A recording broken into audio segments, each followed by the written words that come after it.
আসসালামু আলাইকুম। কেমন আছেন সবাই? আশা করছি সবাই খুব ভালো আছেন। আমি আলহামদুলিল্লাহ ভালো আছি। প্রতিদিনের মতো আজকেও চলে এসেছি নতুন একটি ভিডিও নিয়ে আপনাদের মাঝে। তো চলুন দেরি না করে শুরু করা যাক আজকের ভিডিওটি। ভিডিওর শুরুতেই বলে দিচ্ছি পুরো ভিডিওটা দেখে যাবেন, আর অবশ্যই একটা লাইক আর গঠনমূলক কমেন্ট করে যাবেন। আপনাদের জন্যই এই ভিডিওগুলো করা। মধ্যবিত্ত পরিবার, এই শব্দটা শুনলেই হয়তো অনেকের চোখে ভেসে ওঠে নিজের ঘরটা। খুব বড় না, খুব ছোটও না, কিন্তু সেই ঘরের ভেতরেই লুকিয়ে থাকে হাজারটা না বলা গল্প। মধ্যবিত্ত পরিবার মানে এমন এক জীবন যেখানে স্বপ্ন দেখতে নিষেধ নেই, কিন্তু স্বপ্ন পূরণ করার আগে হাজারবার ভাবতে হয়। এখানে শখ থাকে, কিন্তু শখের আগে থাকে দায়িত্ব। নিজের পছন্দের জিনিসটা দেখেও বলতে হয়, থাক, এখন আর দরকার নেই। মধ্যবিত্ত পরিবারে মাসের শুরুটা সুন্দর হয়, আর মাসের শেষটা হয় হিসাবের খাতা দিয়ে। কোথাও কমালে কোথাও মেলে, এই হিসাবেই চলে আমাদের জীবন। মধ্যবিত্ত পরিবারের সবচেয়ে শক্ত মানুষটা হলো বাবা। যে মানুষটা বাইরে থেকে শক্ত, কিন্তু ভেতরে ভেতরে প্রতিদিন ভেঙে পড়ে। নিজের জামাটা পুরনো হয়ে গেলেও কিছু যায় আসে না, কিন্তু সন্তানের বই, ফি, ভবিষ্যৎ, সেখানে কোনো কমতি চলবে না। বাবারা স্বপ্ন দেখে না নিজের জন্য, স্বপ্ন দেখে সন্তানের জন্য। আর মা, মধ্যবিত্ত পরিবারের মায়েরা যেন জাদুকর। অল্প জিনিস দিয়ে বড় সংসার চালায়, নিজের পছন্দের খাবারটা সবার শেষে খায়। মায়ের কোনো অভিযোগ নেই, কিন্তু ক্লান্তিটা থাকে চোখের ভেতর। মধ্যবিত্ত পরিবারে বড় হওয়া সন্তানরা খুব তাড়াতাড়ি বড় হয়ে যায়, কারণ তারা কষ্ট দেখে, অভাব বোঝে, আর দায়িত্ব চিনতে শেখে। এখানে কেউ সহজে আবদার করতে পারে না, কারণ জানে এই আবদারটা হয়তো বাবা মায়ের জন্য আরেকটা চাপ। বন্ধুরা যখন দামি মোবাইল কিনে, আমরা তখন ভাবি, এটা কি সত্যিই দরকার? আর এই ভাবনাটাই আমাদের আলাদা করে দেয়। মধ্যবিত্ত পরিবারের আনন্দগুলো খুব ছোট, কিন্তু খুব গভীর। একসাথে বসে খাওয়া, একটা পুরনো টিভিতে নাটক দেখা, ঈদের নতুন জামা, এই ছোট ছোট মুহূর্তগুলোই আমাদের বড় সুখ। এখানে কেউ বড় পার্টি দেয় না, কিন্তু বিপদে সবাই পাশে দাঁড়ায়। এখানে কেউ ধনী না, কিন্তু কাউকে একা হতে দেওয়া হয় না। মধ্যবিত্ত পরিবার আমাদের শেখায় সব সময় হাসতে হয়, যদিও ভেতরে অনেক প্রশ্ন জমে থাকে। কারণ লজ্জা নয়, বরং আত্মসম্মান। এখানে মানুষ কান্না লুকিয়ে হাসতে শেখে। মধ্যবিত্ত পরিবার নিখুঁত না, এখানে ঝগড়া হয়, ভুল বোঝাবুঝি হয়, কখনো রাগ, কখনো অভিমান, কিন্তু দিনের শেষে সবাই আবার একই টেবিলে বসে। কারণ এই পরিবার জানে বাইরের দুনিয়া কতটা কঠিন, ঘরটাই একমাত্র নিরাপদ জায়গা। মধ্যবিত্ত পরিবার মানুষকে শক্ত করে তোলে, কারণ এখানে কেউ সহজে হাল ছাড়ে না। এখানে মানুষ শেখে কমে বাঁচতে, ধৈর্য ধরতে, আর অপেক্ষা করতে। এই অপেক্ষায় একদিন স্বপ্ন পূরণের শক্তি হয়ে দাঁড়ায়। হয়তো আমাদের এই গল্পগুলো খুব ঝলমলে না, হয়তো এগুলো ট্রেন্ডিং না, কিন্তু এগুলো বাস্তব। কারণ এই গল্পগুলো ঘামে ভেজা, কষ্টে গড়া, আর ভালোবাসায় মোড়া। মধ্যবিত্ত পরিবার মানে বিলাসিতা নয়, মানে হিসাব করে বাঁচা।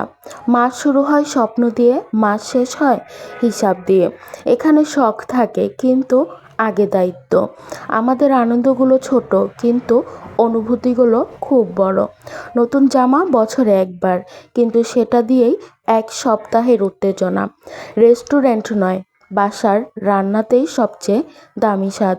মধ্যবিত্ত বাবা মায়েরা নিজের স্বপ্ন চাপা দিয়ে সন্তানের স্বপ্নে বাঁচে। নিজেদের প্রয়োজনের আগে সন্তানের বই, ফি, কোচিং, সব সময় সন্তানের ভবিষ্যৎটাই প্রাধান্য পায়। এখানে কান্না লুকিয়ে হাসা শিখতে হয়। সমস্যা থাকলেও বাইরে কেউ টের পায় না, কারণ মধ্যবিত্ত পরিবার মানেই সব ঠিক আছে, মুখোশ পরে থাকা আর কি। আমরা কমে সুখ খুঁজি, নিজে জানি দামি উপহার নয়, পাশে থাকা মানুষটাই সবচেয়ে বড় সম্পদ।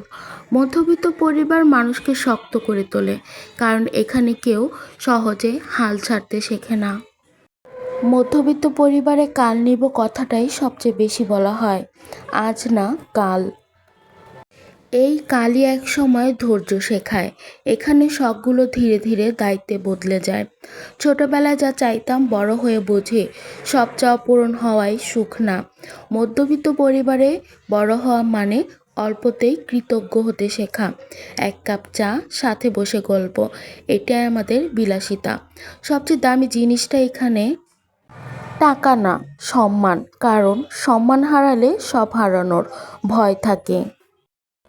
মধ্যবিত্ত পরিবারের সন্তানরা ছোট থেকেই বড় হয়ে যায়, কারণ প্রয়োজনের চাপে পরিপক্কতা আগে আসে।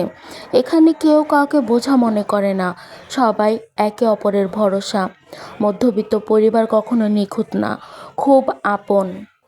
মধ্যবিত্ত পরিবারে লাক্সারি মানে একসাথে খাওয়া, মোবাইল হাতে নয়, এক টেবিলে সবাই বসে। এখানে কেউ ধনী না, তবুও কাউকে একা হতে দেওয়া হয় না। মধ্যবিত্ত পরিবারের ঘরের ফার্নিচার পুরনো হতে পারে, কিন্তু সম্পর্কগুলো কখনো মেয়াদ উত্তীর্ণ হয় না। এখানে বাবা মায়ের হাসির আড়ালে লুকানো থাকে অনেক না বলা ক্লান্তি, তবু তারা বলে আমরা ভালো আছি। মধ্যবিত্ত পরিবার আমাদের শেখায় সব কিছু পাওয়ার জরুরি না, যা আছে সেটাকেই ভালোবাসাই আসল। এখানে সন্তানরা বড় হয় কষ্ট দেখে, আর সেই কষ্টই একদিন তাদের শক্তি হয়। মধ্যবিত্ত পরিবার মানে প্রতিদিন যুদ্ধ, কিন্তু একই সাথে লড়াই। মধ্যবিত্ত পরিবার, এই দুটো শব্দের ভেতরেই একটা পুরো জীবন লুকিয়ে আছে। এখানে স্বপ্ন থাকে, কিন্তু বাজেটের হিসাবে সঙ্গে লড়াই করে। এখানে আবেগ থাকে, কিন্তু প্রকাশে একটু সংযম। বাবার পকেটে হয়তো বেশি টাকা নেই, কিন্তু দায়িত্বের ওজন পাহাড় সমান। মায়ের ত্যাগগুলো নীরব, নতুন শাড়ি নয়, সন্তানের বইটাই আগে। মধ্যবিত্ত পরিবারে বড় হওয়া মানুষেরা ছোটবেলা থেকেই অ্যাডজাস্ট শব্দটার মানে শিখে যায়। অল্পে খুশি হওয়া, কষ্ট চেপে রাখা, আর ভবিষ্যতের জন্য আজকে ছাড় দেওয়া, এগুলো এখানকার পাঠ্য বই। সবাই খুব ধনী না, আবার খুব গরিবও না, কিন্তু সম্মান, পরিশ্রম আর আত্মসম্মানের অভাব নেই একটুও। মধ্যবিত্ত পরিবার হয়তো বিলাস শেখায় না, কিন্তু মানুষ বানাতে জানে। মধ্যবিত্ত পরিবার এমন একটা পরিবার যারা কিনা সহজেই কোনো কিছু প্রকাশ করতে পারে না, নিজেদের মনের মধ্যে আঁকড়ে রাখে হাজারো মান অভিমান। তাদের প্রকাশ করার জায়গাটা হয়তো পরিবার ছাড়া আর কোথাও নেই। তো যাই হোক বন্ধুরা, আজকের ভিডিওটি আপনাদের কাছে কেমন লেগেছে অবশ্যই জানাবেন। নিজের বাস্তব জীবন থেকে কিছু কথা আজকে আপনাদের মাঝে শেয়ার করলাম। তো মাঝে মধ্যে ইচ্ছে হয় যে অনেক কিছু আপনাদের সাথে শেয়ার করি, আবার ভাবি যে না, কিছু কথা নিজের মনেই থাক। তো আজকে আপনাদের সাথে কথা বলতে বলতে কিন্তু অনেকগুলো কাজই সেরেছি। রান্না বান্না, ঘর গোছানো, ঘর মোছা হতে সব কিছুই করেছি। তো পুরো জিনিসগুলো আজকে আপনাদের কাছে সামান্যভাবে প্রেজেন্ট করার চেষ্টা করেছি। জানি আজকের ভিডিওটা অনেক বড়, তবুও একটু কষ্ট করে দেখে নেবেন আশা করি। এখানে রান্না হচ্ছে শিম, আলু আর টাকি মাছ দিয়ে তরকারি। তো আরও কী কী রান্না করেছি সেগুলো তো দেখতেই পেয়েছেন, আর না বলি। তো বিকেলে ভাবলাম যে একটা কেক তৈরি করি, এখানে কেক বানিয়ে নিচ্ছিলাম। আসলে বানালে খাওয়া হয়, রাত যেহেতু অনেক বড়, সন্ধ্যাবেলা কিন্তু টুকটাক খাওয়াই হয়, তাই বানিয়ে নিয়েছিলাম আর কি। যাই হোক বন্ধুরা, আজকের আমার ভিডিওটা আপনাদের মাঝে কেমন লেগেছে অবশ্যই কমেন্টে জানাবেন। যদি ভিডিওটা ভালো হয় একটা লাইক দিয়ে দিবেন, আর নতুন হলে কিন্তু সাবস্ক্রাইব মাস্ট। তো আজকে এখানে বিদায় নিচ্ছি। আল্লাহ হাফেজ, আসসালামু আলাইকুম।